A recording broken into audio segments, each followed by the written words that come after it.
Sous les coups de 21 h, l'information tombe. Pierre Palmade a eu un grave accident et son pronostic vital est engagé. Durant les victoires de la musique, l'information circule très vite parmi le public. Un confrère de RTL France qui était sur place rapporte que les mines étaient déconfites au point où certaines personnes se sont éclipsées. C'est la journaliste Mimi Marchand, papesse de la presse People, qui décide de s'éclipser de la cérémonie pour se rendre à l'hôpital Bicêtre du Kremlin-Bicêtre, dans le Val-de-Marne, au sud de Paris. On voit que Mimi Marchand est un rouage indispensable dans ces milieux-là, pour ceux qui ont la chance de la côtoyer. Et il faut rappeler le rôle de Mimi Marchand dans une affaire qui a été massivement oubliée. Peut-être certains d'entre vous, chers spectateurs, sont au courant. Euh, L'affaire Jérémy Ladrette de Lacharrière. On dit sûrement Ladret de Lacharrière. Alors, vous connaissez peut-être le milliardaire Marc Ladreit de Lacharrière, gros milliardaire français, parmi les plus grosses fortunes de France, dont le fils est quelqu'un de pas franchement recommandable. Ce monsieur avait déjà été condamné discrètement, ce qu'on a pu lire dans les journaux, entre 2008 et 2015, dans des affaires de pédopornographie. J'ai pas fait exprès, hein, j'ai enquêté, enfin j'ai enquêté, j'ai regardé Internet et il y avait des trucs, des pédopornographie. On a un article, par exemple, je vous remonte, je vous remonte cette affaire-là. Je ne sais pas dans le chat, dites si vous en avez déjà entendu parler, dans le chat, dans le commentaire. On a La Voix du Nord qui a fait un article là-dessus, parce qu'il y a eu plusieurs affaires, vous allez comprendre. Non, c'est pas arrivé qu'une fois. On apprend que ce monsieur, ça c'était en l'occurrence la condamnation qu'il a eue, la condamnation la plus récente, on va y revenir. Mais il y a un élément qui est intéressant que je voulais vous montrer, c'est La Voix du Nord, journal de presse, La Voix du Nord, qui donne un élément, mais pour vous dire le niveau euh, d'horreur où on est. Ce monsieur, donc, qui a été condamné entre 2008 et 2015 dans des affaires de pédopornographie, surtout détention d'images pédopornographiques, il était gérant d'une société de spectacle pour enfants. Voilà, je continue. Son père, donc je vous le dis, un milliardaire qui pèse énormément, pour vous donner un ordre d'idée, son père, Marc Ladreit de Lacharrière, avait été condamné à 8 mois de prison avec sursis dans le cadre d'une procédure de plaidé coupable dans l'un des volets de l'affaire Fillon. C'est France Info qui nous avait dit ça.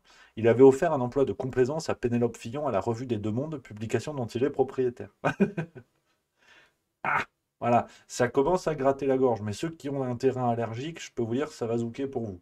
Parce que c'est pas fini. Parce que c'est pas fini.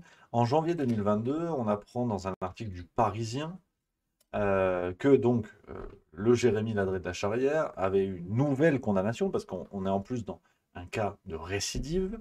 Le fils de l'homme d'affaires Marc Ladreit de la Charrière a été écroué le 14 janvier dans l'attente de son procès pour importation, enregistrement et détention d'images pédopornographiques. Près de 4000 fichiers mettant en scène des mineurs ont été découverts à son domicile parisien. Voilà. Donc, tu vois, le dossier, on n'est pas trop mal. On a Sud-Ouest le 19 février qui nous avait donné la condamnation pour ce monsieur, donc détention d'images pédopornographiques, cas de récidive, 4000, enfin très exactement 3850 documents. Il a été condamné à 1 an de prison ferme aménagée, donc pas en prison, avec bracelet électronique et obligation de suivre des soins. Je vous laisse estimer par vous-même la condamnation, faites ce que vous voulez. Je ne suis pas là pour biaiser quiconque. Et il avait notamment déclaré, toujours Sud-Ouest qui nous le dit, il avait déclaré lors de son procès: je souffre d'une addiction aux écrans et je suis éphébophile. J'aime regarder les corps dénudés de jeunes filles âgées de 11 ou 12 ans. Donc, alors, éphébophile, c'est pédophile, en fait. Voilà, non, mais cherchez pas. Ça sert à rien de faire du latin ou quoi. Pédophile, voilà. Mais éphébophile, tu te dis, bon, voilà, c'est toujours cette dissociation fastoche, c'est qu'un prof de PS qui est chopé avec des documents pédopornographiques sur son ordi, c'est un prof de PS dans la Meuse. Lui, il est pédophile. C'est un prédateur pédophile. Un membre de l'élite culturelle, financière, économique, politique, il est éphébophile, il est nostalgique.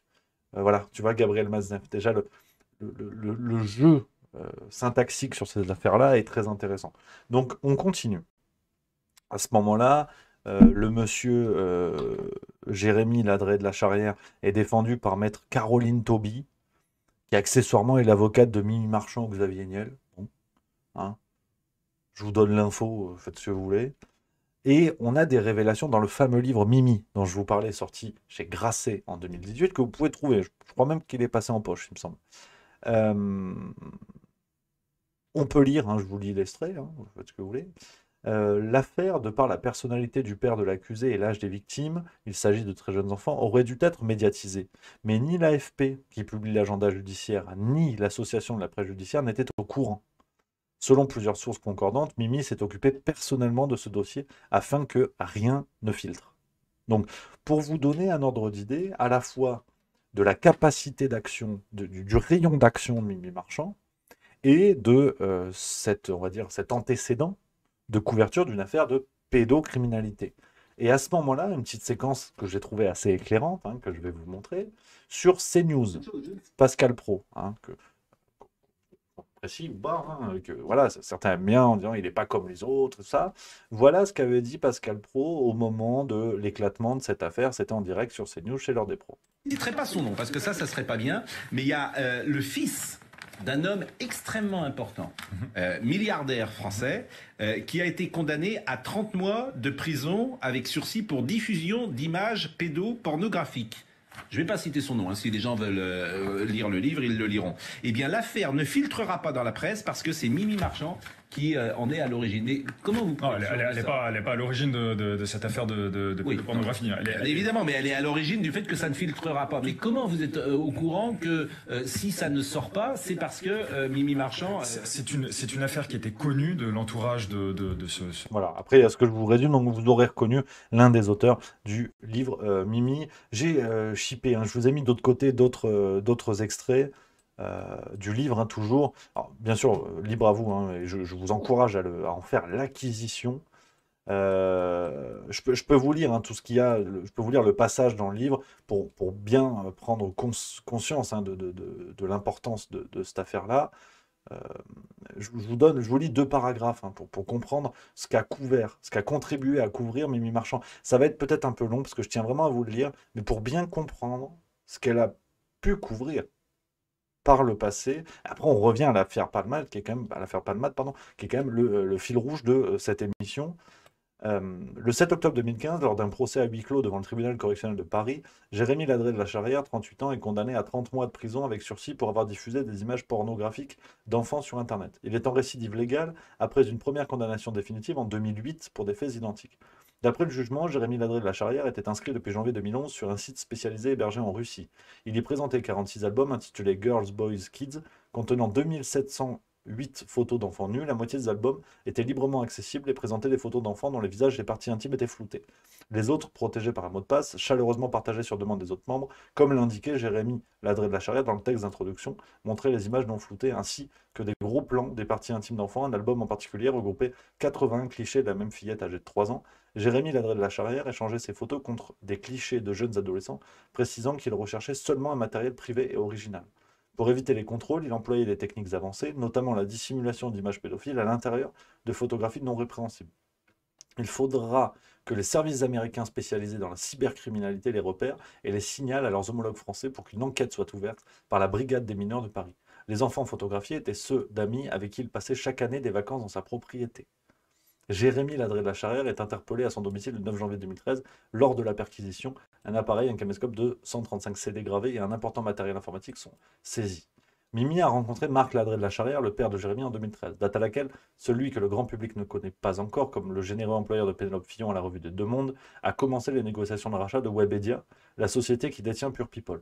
Mimi n'est plus actionnaire depuis 2010, on l'a vu, elle a revendu ses parts pour un montant de 500 000 euros, mais elle a négocié un contrat de prestataire extérieur qui lui permet de superviser le site et il a voulu s'assurer qu'elle allait continuer, nous a-t-elle dit.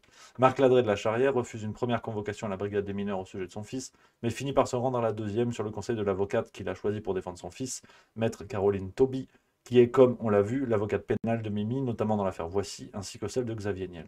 Le jour de l'audience, 2 des 3 assesseurs se font porter pâles et doivent être remplacés au pied levé. La brune et vive avocate réussira à éviter la prison ferme à Jérémy Ladré de la Charrière. Donc, je vous ai lu.